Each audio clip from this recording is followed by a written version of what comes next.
Welcome to Extraterrestrial Reality. Something interesting happened over the weekend. Over the weekend I was putting a lot of my recent videos and podcasts. I was tweeting them out on Twitter, and one of the podcast videos that I tweeted out was from about 10 days ago. UFO video depicts alien occupants manipulating abducted human. And it was basically with regard to the Turkey incident. There was numerous videos that were filmed by a fisherman in Turkey back in 2007, 2008, and 2009. Videos, by the way, that were examined and by experts from 4 different countries, and they were determined not to be fake. Okay, there was and also in addition to that, there was an analysis conducted by an expert from Chile, which I've talked about that at length in these videos. But anyway, I posted that, and somebody on Twitter wondered what is Mick West's explanation for this. Of course, Mick West is a noted UFO skeptic. He doesn't seem to believe in this kind of stuff, but he does a lot of videos about it, trying to debunk anything with regard to UFOs. So actually, Mick West surprisingly responded, and he wrote, "I think it's an old hoax." And I responded, of course, I couldn't help myself. And I wrote, of course, Mick West would say that. It's easy to kick back in the armchair and make proclamations. However, the reality is the wheels are starting to fly off of the debunker train, and soon they'll have to adjust their messages. And, Mick West responded, when? Like, it was a facetious response. When? Like 2025? 2050? And I wrote back, we're witnessing the lid getting torn off right now. Government officials have admitted there are things flying around they can't explain. At some point soon, it will become undeniable to the doubters. And that was the end of Mick West's participation in this little thread. But the truth of the matter is that's what is happening. I mean, that's what is happening. It's undeniable. It's undeniable. I mean, that's what's happening. The government, right? There used to be a time. There was a time way back in the 50s, 60s, 70s, 80s, 90s, 2000s, into the 2010s, right? All the way pretty much to the 2010s, where a UFO debunker, to make their, to help bolster their argument that there's nothing out there, they could just say, "Hey, look at the federal government. They say there's nothing to it. They lean up against on the shoulder of Uncle Sam and say, look at, hey, not only do you have no proof, but Uncle Sam here says, hey, there's nothing to it." That's changed now. That's changed dramatically. I mean, in 2020, the Pentagon admitted in those 3 videos, right, that there's something going on. They've released that report earlier this year in the summertime. There's things out there they can't explain. They never used to do stuff like that. So now the debunkers don't have that Uncle Sam shoulder to lean on anymore to bolster their argument. It's just gone. Now that tide is turning. There's a shift. People like me are are able now to lean up against Uncle Sam a little bit. Say, see, they're admitting it. Now I believe that they're not admitting everything they know. They have to know. There's more than this. This has been going on for decades, since at least the 1940s, probably longer, but we didn't really start noticing it until the 1940s, the late 1940s, 47 to be exact. And ever since then, people have been seeing things. There have been incidents. It's nonstop. Not just objects in the sky, but actually interactions with these beings in one way or another. Some people just saw them near the craft. Some people would say they were abducted. There's just so many things now. The stories have piled up and piled up that it's undeniable now. And not only that, like, you have the government telling you. The government is telling you there are objects out there that they can't explain. Now, Now, I know that the skeptics out there will say, well, it's China or Russia probably. No, it's not. No, it's not. These things have been around a lot longer than just 2004, when the Nimitz incident happened. This has been going on. There's been all kinds of interactions with these over military space, airspace. It's been going on for decades. Is everybody lying? Are all these people lying all throughout the years, or are all of them mistaken somehow? Is every kind of piece of photographic evidence a phony? Is that what you're saying? Is the from 1950, for instance, the McMinnville UFO? These farmers, the Trents, an object's flying around by their house, their farm in Washington State. Paul Trent takes a couple of pictures. They ended up in Life magazine, I believe. Were they fake? Were they lying? Those people never made any money, by the way, off this, right? And they talked about and they insisted that it was real until they died. How about William Rhodes in 1947?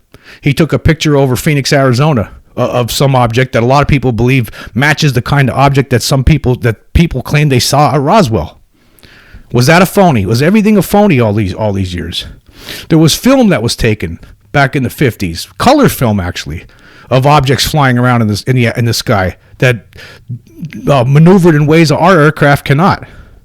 It's been going on for decades.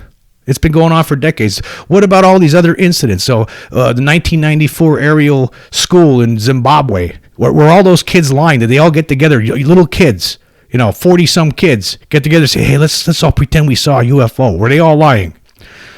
Was Betty and Barney Hill, did they make that up?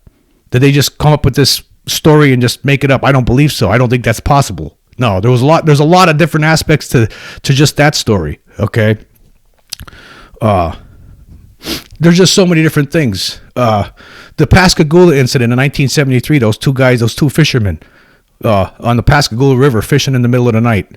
All of a sudden, an object lands behind them, and a door opens up, a hatch opens up, and these robot-type beings dragged them into the spacecraft, examined them, and then let them loose. Were they just making that up for attention? I don't think so. The Allagash 4, okay?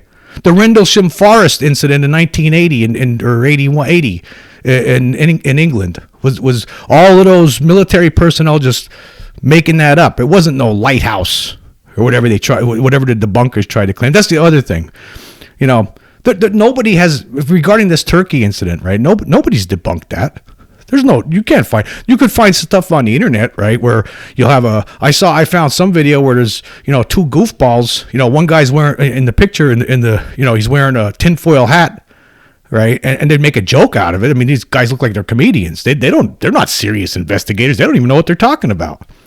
There were serious experts that looked at that video and determined it wasn't faked. But anyhow, none of this, again, it's time for these people to start admitting the truth. I mean, what's going on right now? What do you mean 2025? It's happening right now. If you don't see it yet? Now, hey, maybe Mick West will turn out to be a proponent in looking at this instead. I mean, it's happened with other debunkers. For instance, like J. Allen Hynek. He was the scientific consultant for Project Blue Book, in the 1950s and 1960s. Eventually he changed his mind. He changed his mind on the topic by the time it was over with. I mean, things like the 1964 incident that he investigated, the Lonnie Zamora, the police officer in New Mexico, near Socorro, New Mexico, who saw an object and little beings outside of the object walking around, traipsing around. And then when they saw him, they got back into the craft and then took off. There was proof that thing was landed there. There was from the legs of the craft. There was the marks in the ground. The ground was burned. There were footprints, tiny footprints, and even some ufologists, with that Socorro incident, they say, "Oh, it might have been I think it was NASA, some sort of NASA." I know it wasn't. What did they send out? Little 4-year-olds, 5-year-olds? You ever see the pictures of the footprints that they found there? They were tiny.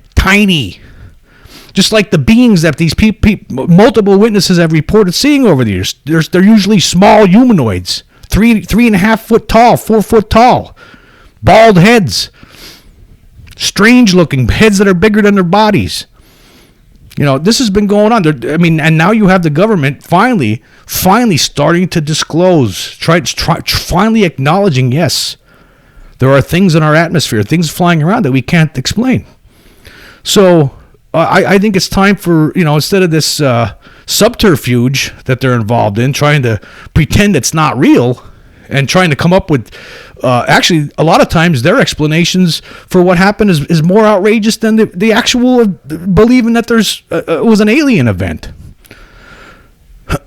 However, now, it would be nice. It would be nice if there was a different approach from certain people, and it's starting to happen. You're actually seeing some scientists now, a vast majority of scientists in the world, right? They don't want to stay because they're still afraid of the stigma, but that's starting to change. It's starting to change. In fact, there's another story. I'm going to get into that a little bit later. I've been talking about some of the changes that have happened. Still, it's not enough. I don't think. I think more scientists need to get on board with this and stop treating it like it's a joke, because it's not a joke. Unfortunately, again, a lot of people just don't. It's just so hard to believe, especially if you haven't seen one of these things. I've seen one of them, and I know for a fact that it's real. I know for a fact. I've seen one of these things, one of these objects. And I'm telling you, there's no way that it could have been manufactured by human beings. It's just impossible. It's impossible. That was in 1994. That was 10 years before that Nimitz incident with the Tic Tac.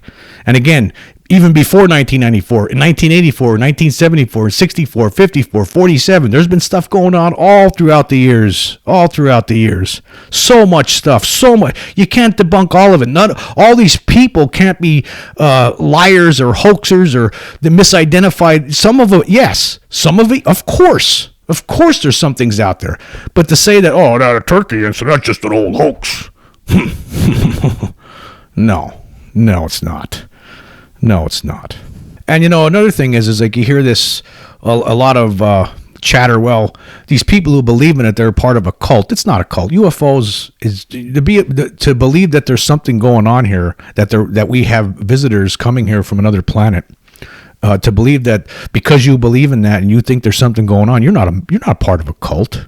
I'll tell you what a cult is. Like a Jim Jones drinking the Kool-Aid. That's what a cult is. A cult is, I just read a story today with these crazy Q followers, right? They're drinking out of a communal bowl some sort of bleach at their events. That's a cult. If you're doing that kind of stuff, you're a member of a cult. Okay. I just want some answers. Well, people that are interested in UFOs, they want answers, okay? I mean, to deny that there's something going on here, I mean, it's like another one, flat earthers. I mean, that there's people out there. I cannot believe that there's actually people out there that believe the world is flat. I mean, there's arguments all over. I just saw a video over the weekend where there's some scientist that made a few videos to try to dispel this ridiculous nonsense. It's hard to believe that somebody has to waste their time to try to prove to people that the world is actually round at this day and age. But there are people out there. That's a cult. But when you see something flying around and you have your government telling you, yeah, there's things out there, how's that a cult? How is it a cult? I mean, look outside. Take a walk out on a night when the moon's not out and it's a clear night. Look up at all those stars. You think that there's nothing else out there? Right? There has to be something else out there. In the billions and billions of years that this universe has been in existence, you think that something else out there didn't form and didn't evolve and evolve faster than us, or evolve long before we even started to evolve? And came up with their own technology, and I can assure you that that's happened. There's no question that that's happened. It's common sense almost. Actually, no, it is common sense. It's common sense. There has to be. And that means once you accept that fact, you have to realize how long this universe has been here. And you have to realize that some of these things have figured things out that we're not even close to figuring out. And that means they can get here somehow. How they're doing, who knows? I don't know. But it's happening. You can't just deny it. It's really happening. How many incidents do we need to have? It's almost like pretending that it's not happening is almost like saying there's no air here. I believe there's no air. That's what it's like saying, because it actually is happening. It is happening. There's just too much evidence now to deny it anymore. You know, back in the early 40s, yeah, okay. 50s, early 50s, okay, but there's so many different things that there's so much water in the bridge, so many incidents that's happened, right? It's undeniable now. It is undeniable.